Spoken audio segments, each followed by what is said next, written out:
जिस कंपनी को ये टेंडर अलॉट हुआ था, सेंटरों को पेपर कंडक्ट कराने में वो कंपनी विफल दिखी है। आज से जब इंदौर में पटवारी घोटाला हुआ था, तब भी सेम कंपनी को टेंडर हुआ था। वो कंपनी वहां से ब्लैकलिस्ट होके आई थी और उसी कंपनी को देश का सबसे बड़ा एग्जाम यूपीएससी के बाद होने वाला, उस कंपनी को टेंडर दे दिया जाता है। आश्वासन कुछ नहीं दिया, पुलिस खड़ी कर दिया। आतंकवादी है क्या? देश से सवाल पूछ रहे हैं, अपनी सरकार से सवाल पूछ रहे हैं, अपने डिपार्टमेंट से सवाल पूछ रहे हैं। कोई भी मुद्दा भारत देश में ज्वलंत नहीं होना चाहिए। अगर वो मुद्दा आग पकड़ जाएगा तो इनकी सरकार की, इनकी सीटों पर खतरा आ जाएगा। वो खतरा सरकार नहीं लेना चाहती।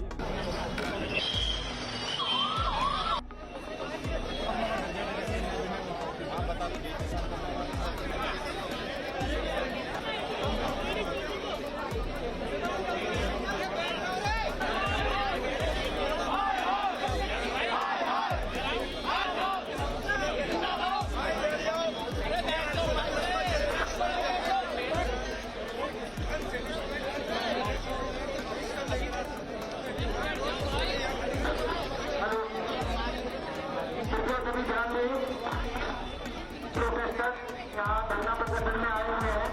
आप सभी को सूचित किया जाता है कि यहाँ पर 5 कृपया करके अपने धरने को यही शांतिपूर्वक समाप्त कर दें। तो आप परमिशन लेके दोबारा धरना कर सकते हैं। आप सभी को सूचित किया जाता है कि अपने धरने को अपने दस्तावेज शांतिपूर्वक चले जाए आए हैं। सभी को सूचित किया जाता है कि सुप्रीम कोर्ट प्रदर्शन की अनुमति है। अगर आपको आगे कभी धरना करता है, कृपया करके परमिशन लेके और अपना धरना कर सकते हैं। एसएससी का पेपर ट्रांसपेरेंट चाहिए, पहली चीज। दूसरी चीज, जिस कंपनी को ये टेंडर अलॉट हुआ था, सेंटरों को पेपर कंडक्ट कराने में वो कंपनी विफल दिखी है। आज से जब इंदौर में पटवारी घोटाला हुआ था, तब भी सेम कंपनी को टेंडर हुआ था। वो कंपनी वहां से ब्लैकलिस्ट होके आई थी और उसी कंपनी को देश का सबसे बड़ा एग्जाम यूपीएससी के बाद होने वाला, उस कंपनी को टेंडर दे दिया जाता है। तो सरकार की विफलता ये बताती है कि जो छात्र पढ़े लिखे शिक्षा संस्थानों से निकलकर अगर एग्जाम देने जाएगा तो वहां हमें घोटाले देखने को मिलेंगे, जिसके विरोध में आज छात्र बैठे। हमारी मांगे सिंपल थी, एसएससी कमीशन के सामने अपनी बात रखनी थी। वहां पुलिस को अवगत कराकर हमारे टीचरों, अध्यापकों, अध्यापिकाओं के साथ ऐसे बर्बरता के साथ उठाया गया है जैसे वे अपराधी हों। कम से कम पैनल 100+ टीचर्स का था जो जाकर मीट करना चाहता था। पीसफुली मुलाकात कोई नहीं हुई किसी से भी। आश्वासन कुछ नहीं दिया, पुलिस खड़ी कर दिया। आतंकवादी है क्या? देश से सवाल पूछ रहे हैं, अपनी सरकार से सवाल पूछ रहे हैं, अपने डिपार्टमेंट से सवाल पूछ रहे हैं। आगे की रणनीति है, जब तक ट्रांसपेरेंसी नहीं बनेगी ये आंदोलन यूं ही चलता रहेगा। एसएससी का जो छात्रों का हक है उनको हम लोग दिलाकर रहेंगे। 5 बजे का अनाउंसमेंट करेंगे। क्यों? सरकार से फोन आ रखा है। कोई भी मुद्दा भारत देश में ज्वलंत नहीं होना चाहिए। अगर वो मुद्दा आग पकड़ जाएगा तो इनकी सरकार की, इनकी सीटों पर खतरा आ जाएगा। वो खतरा सरकार नहीं लेना चाहती। मैं आपको बता दूं, यहाँ अभी अनाउंसमेंट हो चुका है कि आप यहाँ पर धरना नहीं कर सकते।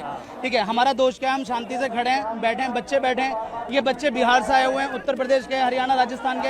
हम आराम से बैठ करके अपनी बात रख रहे हैं। हम सिर्फ ये चाहते हैं कि जो लूप होल सभी एग्जामिनेशन में चल रहे हैं, हाल फिलहाल में जो एसएससी में हुआ है, ठीक है, जो घोटाला हुआ है या फिर जो उनकी जो जितना भी इंफ्रास्ट्रक्चर वो ठीक से काम नहीं कर रहा, हम ये चाह रहे हैं कि वो ठीक हो जाए। बस इतनी सी हमारी डिमांड है। किसी भी सम्मानित पदाधिकारी की तरफ से कोई भी व्यक्ति हमारी तरफ से मिलने नहीं आया। और उसके अलावा जो वहां पर पुलिस ऑफिसर्स थे उन्होंने हमें रोका, और सिर्फ रोका नहीं, हम सिर्फ ये कह रहे थे कि आप किसी सम्मानित पदाधिकारी को बुला लाइए, हम सिर्फ बात कर लेंगे। उन्होंने इतनी सी बात पर सिर्फ ये बोला 10 सेकंड में खाली कर दो नहीं तो पिटाई कर देंगे। जितनी भी हमारे साथ में फीमेल फैकल्टी थी उन सबको मेल कांस्टेबल पकड़ के बस में भर रहे थे। उसके साथ में हमारी पिटाई लगाई गई। हम सभी टीचर्स वहां पर थे, हम सबके पैरों में डंडे लगाए जा रहे हैं, सर के हाथ में मार दिया। हमारा कैमरा पर्सन था, ठीक है, उसकी टांग तोड़ दी गई है। ठीक है, ये हाल हमारे साथ, और हम बड़ा मुश्किल से भागे वहां पर। हम लोग अंदर गए थे, मैं था, 2 टीचर और थे।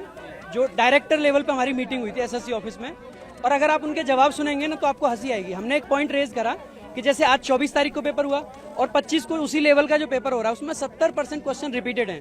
तो पता उनका जवाब ये था कि ये तो अच्छी बात है, क्योंकि बच्चे उनको लगा होगा कि 24 को ये क्वेश्चन आ गया, अब तो आएगा नहीं, तो इसको अगली शिफ्ट के लिए पढ़ते नहीं है। जबकि ऑब्जेक्टिव पेपर है, अगर क्वेश्चन पता है मतलब आंसर पता है, तो ये तो बहुत अनफेयर है। हाँ, आज की मुलाकात में, आज एक्चुअली में सुबह हम आए तो हमें मारा गया, मेरे खुद ही थप्पड़ पड़ा था, बहुत भयंकर थप्पड़ पड़ा, बट कैसे भी बच के निकले हम लोग पुलिस की बस से और सब चीज़ों से। एसएससी ऑफिस पहुंचे, वहाँ पे बहुत सारे बच्चे थे, बच्चों के प्रेशर में आके उन्होंने 3 लोगों को हमें डायरेक्टर सर से मिलवाया। चेयरमैन सर थे, उसके बाद भी कोई मीटिंग नहीं, कोई रिस्पॉन्सिबिलिटी नहीं।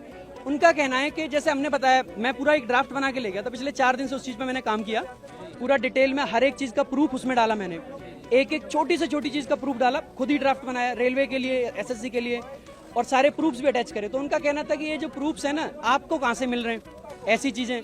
इसके अलावा जैसे एक बहुत बड़ा इश्यू आया कि बच्चों को ना जो करेक्ट आंसर है वो बोल्ड हो रखा है, तो हमने ये बात कही, तो पता उनसे हमसे क्या कह रहे थे कि उस चीज़ का प्रूफ लाओ। मैंने कहा मोबाइल तो लेके तो नहीं जाते पेपर देने, तो इस तरीके की बातें वहाँ से सामने से मिल रही है। एसएससी रेलवे के लिए मैं साइंस भी यहाँ पर कराती हूँ।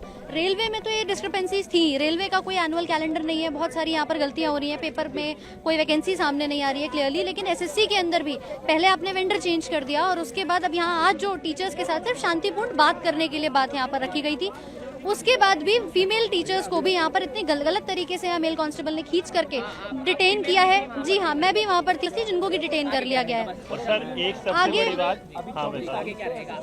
आगे देखिए, अभी क्या करना है, बच्चों के साथ बात करेंगे, टीचर्स को यहाँ पर कभी सीजीओ कॉम्प्लेक्स भेज रहे हैं, कभी यहाँ भेज रहे हैं। हम सोच रहे थे कि चेयरमैन साहब से कुछ बात हो जाए, वो नहीं करने दी, डीओपीटी पे बात हो जाए, वहाँ नहीं करने दी। आप बात ही नहीं कर पा रहे। बच्चों के सेंटर्स आपने ऐसे दे दिए जहाँ ऊपर कहीं शादी हो रही है और साइड में एग्जाम सेंटर आप करा रहे हैं, तो क्या ऐसे बच्चा पेपर दे सकता है? पेन नहीं है, कोई फैसिलिटी माउस कीबोर्ड की नहीं है, इतनी सारी प्रॉब्लम्स हो रही है, और उसमें आप सोच रहे हैं बच्चा पेपर दे पाएगा। मैं ये बड़ा छोटा था, 13 तारीख से सीजीएल का बड़ा एग्जाम होने वाला है। अगर एक छोटे एग्जाम में ये परिस्थिति है, तो सोचिए 35-40 लाख जो आएंगे 13 तारीख से, उनका क्या हालत होने वाला है। तो 27,92,000 स्टूडेंट्स को कैसे एग्जाम कंडक्ट करा करवाएंगे, जब जो सिलेक्शन फेज का जो। सर मैं जस्ट अपना एग्जाम सेकंड शिफ्ट का दे के आज यहाँ आ रहा हूँ, मेरे पेपर में खुद सिस्टम बंद हो गया और मेरा 5-6 मिनट वेस्ट हुआ। मैंने वहाँ भी शिकायत की, पर वहाँ पे कोई एसएससी का पर्सनल सुनने को रेडी नहीं है। मुझे जैसे ही पता लगा कि टीचर्स हमारे पक्ष में यहाँ पे एकत्रित हुए हैं, तो मैं प्रोटेस्ट में यहाँ पे आ गया सीधे एग्जाम के बाद। आगे के साथ सर हम प्रोटेस्ट में जब तक इनके साथ हैं, हमारा कार्य ये है कि रिफॉर्म्स नहीं होंगे जब तक नहीं। एग्जाम कैसे भी कितना भी टफ कर लें, बस उसका कंडक्ट, जो एग्जाम का कंडक्ट का है वो फेयरली हो, तो हम उसके लिए हमारी वो डिमांड है। जो एसएससी का जो पेपर ले रही है एडुकेटी कंपनी, अच्छे से ले, जो ऐसा नहीं है 300-300 रुपए में जो लेबर की तरीके इन्विजिलेटर हैं, रील्स नहीं संतुष्ट है उनसे हम, कि उनको माउस तक सुधारना नहीं आता है कि नहीं माउस को इसको बदल दें, उसी में 15-15 मिनट खपा रहे हैं।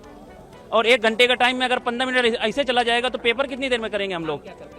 मांग क्या करते हैं हम? तो ये कहते हैं अच्छे से पेपर करवाए सरकार, एसएससी कंपनी, ठीक, अच्छे से, या फिर टीसीएस को दे जो पहले एग्जाम कराती थी। सर मैं ये कहना चाहूंगा, पहले तो एसएससी ने टीसीएस से करवाती थी, फिर वेंडर इन्होंने एडुकेटी को दे दिया, जो कि 2022 में ब्लैक लिस्ट हो गई थी। जब black list, company black list है, उस पर आप ट्रस्ट कैसे कर सकते हो? कोई तो पॉइंट होगा ना जिसपे आप ट्रस्ट कर पाओगे। ये पॉइंट इन्होंने दिया।